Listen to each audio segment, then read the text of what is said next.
Você já ouviu falar de um homem que desafiou um império inteiro? Um gladiador que se recusou a aceitar o destino de morrer por entretenimento? Um escravo que, em vez de se curvar, ergueu-se com a força de 1000 vozes oprimidas e fez Roma tremer? Essa é a história de Espartaco.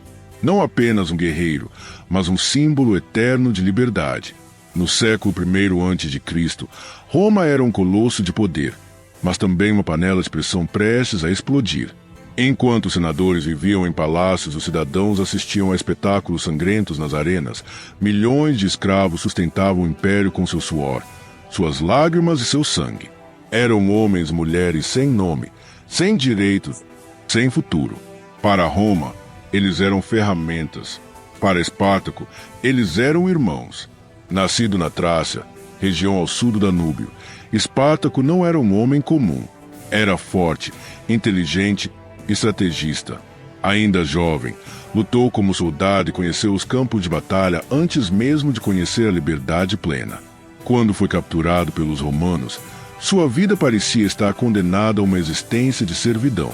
Foi acorrentado, vendido e levado para um dos lugares mais cruéis do mundo romano, uma escola de gladiadores em Capua. Em Capua, a escola era mais prisão do que academia. Os homens acordavam antes do amanhecer. Treinavam com armas pesadas até os músculos gritarem e enfrentavam castigos brutais por qualquer erro. A comida era escassa, o sono, um luxo.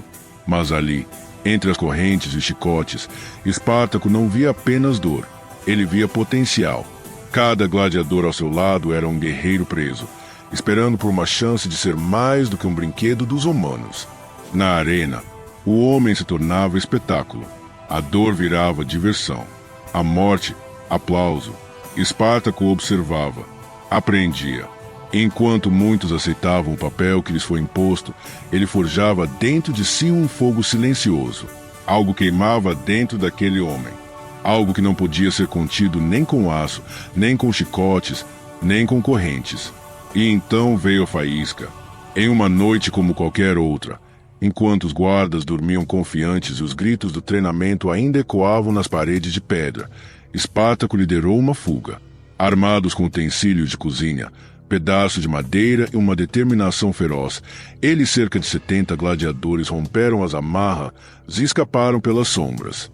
Não era apenas uma fuga, era o início de uma revolução.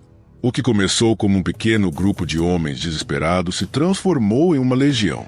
Escravos das vilas vizinhas, camponeses miseráveis, desertores do exército e até mulheres, tão corajosas quanto guerreiros, juntaram-se a Espartaco.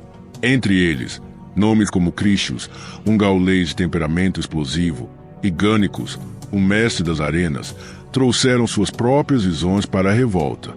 Eles não queriam ouro, não queriam glória, queriam apenas o direito de existir livres.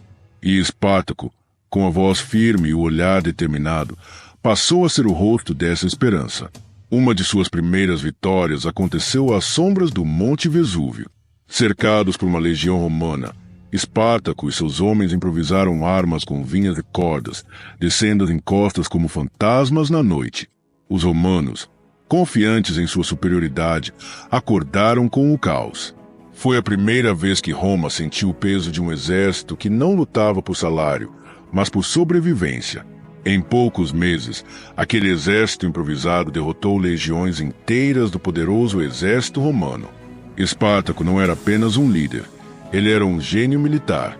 Usava táticas inesperadas, aproveitava o terreno como ninguém conhecia o espírito dos homens que o seguiam. Ao contrário dos generais romanos, acostumados a comandar de longe, ele lutava ao lado de seus companheiros, enfrentava os mesmos perigos, dividia o mesmo pão, ou a falta dele. A cada vitória, Roma se envergonhava. Como podia um bando de escravos desafiar a maior potência do mundo? A resposta era simples, porque lutavam por algo que nenhum soldado pago podia entender. Lutavam pela vida, lutavam por seus filhos, suas esposas, suas memórias.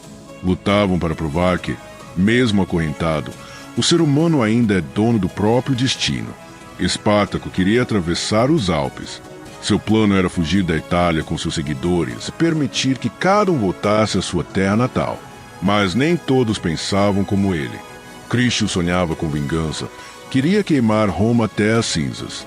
Outros, seduzidos pelas vitórias, começaram a sonhar com uma nova ordem, uma nova Roma, livre da elite, construída pelos antigos escravos. O grupo se dividiu, e foi aí que o destino começou a pesar sobre os ombros de Espartaco. Roma, humilhada, não podia mais ignorar aquela revolta. O Senado entregou a missão a Marco Licínio Crasso, um dos homens mais ricos e ambiciosos da República.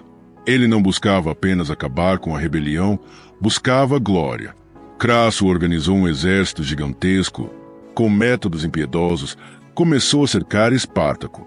Mas o gladiador não se intimidou. Mesmo em desvantagem, mesmo exausto, mesmo traído por antigos aliados, ele manteve sua dignidade. Rejeitou propostas de fuga solitária. Recusou abandonar seus companheiros. Preferiu lutar até o fim, como sempre fez, com a espada impune e o coração em chamas. A batalha final ocorreu em 71 a.C. Foi brutal, sangrenta, desigual, mas Espartaco não fugiu. Lutou com fúria, com honra, com a certeza de que sua morte não apagaria sua história. Seu corpo jamais foi encontrado. Dizem que caiu em meio a uma multidão de inimigos, lutando até o último suspiro. Sua ausência de túmulo se transformou em símbolo. Um líder que não teve jazigo, mas teve legado. Crasso, para demonstrar poder, crucificou 6.000 prisioneiros ao longo da Via Ápia, a estrada que ligava Capo a Roma. 6.000 corpos pendurados, apodrecendo ao sol, como lembrete cruel do que acontece com os que se rebelam. Mas Roma não percebeu que, ao matar Espartaco, ela o eternizou. A revolta de Espartaco não derrubou Roma, mas deixou cicatrizes profundas. O Senado, temeroso de novos levantes, passou a vigiar mais de perto as escolas de gladiadores. Os romanos, que antes viam os escravos como inofensivos, agora sabiam que mesmo os mais humildes podiam se tornar uma tempestade. Espartaco não mudou apenas o destino de seus seguidores, ele mudou a própria Roma. Porque existem mortes que apagam nomes, e existem mortes que gravam nomes na eternidade. Espartaco nunca foi imperador, nunca usou coroa, nunca teve um palácio, mas seu nome sobreviveu a todos os senadores que o condenaram. Sua memória inspirou revoluções, romances, filmes, livros, sonhos. O nome de Espartaco não ficou preso ao passado. Ele ecoou nas revoltas escravas do Haiti no século XVIII, inspirou líderes como Toussaint Louverture, e até hoje ressoa em movimentos que lutam contra a opressão.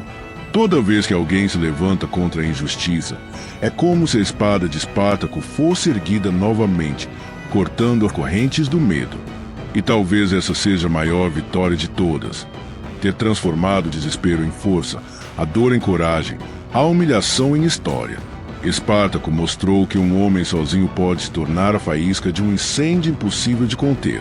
Que mesmo os mais esmagados pelo sistema ainda têm voz, têm poder, têm escolha. A história de Espartaco nos lembra de uma verdade simples, mas poderosa. O maior império do mundo pode ser desafiado por um único homem com uma ideia. Ele nos ensina que a coragem não é a ausência de medo, mas a escolha de lutar apesar dele. Que o sacrifício pode transformar uma derrota em vitória eterna. Então, enquanto você reflete sobre essa história, pergunte a si mesmo: qual é a sua corrente? Qual é a sua luta? E o que você está disposto a fazer para ser livre? Sua espada pode ter caído, seu corpo pode ter desaparecido, mas sua ideia permanece viva, pulsando como um sussurro entre correntes, como um grito preso na garganta da história, pronto para ecoar sempre que a liberdade estiver em jogo. E agora que você conhece essa história, diga: o que você teria feito no lugar de Espartaco? Teria fugido? Teria se curvado? E continuaria a lutar mesmo diante de um adversário invencível? Escreve aqui nos comentários. Quero saber como essa história ressoou dentro de você. Se gostou do vídeo, curta, compartilhe com alguém que também precisa ouvir essa história de coragem. E inscreva-se no canal Reino de Cronos para mais viagens épicas pela história da humanidade. Nos vemos no próximo vídeo.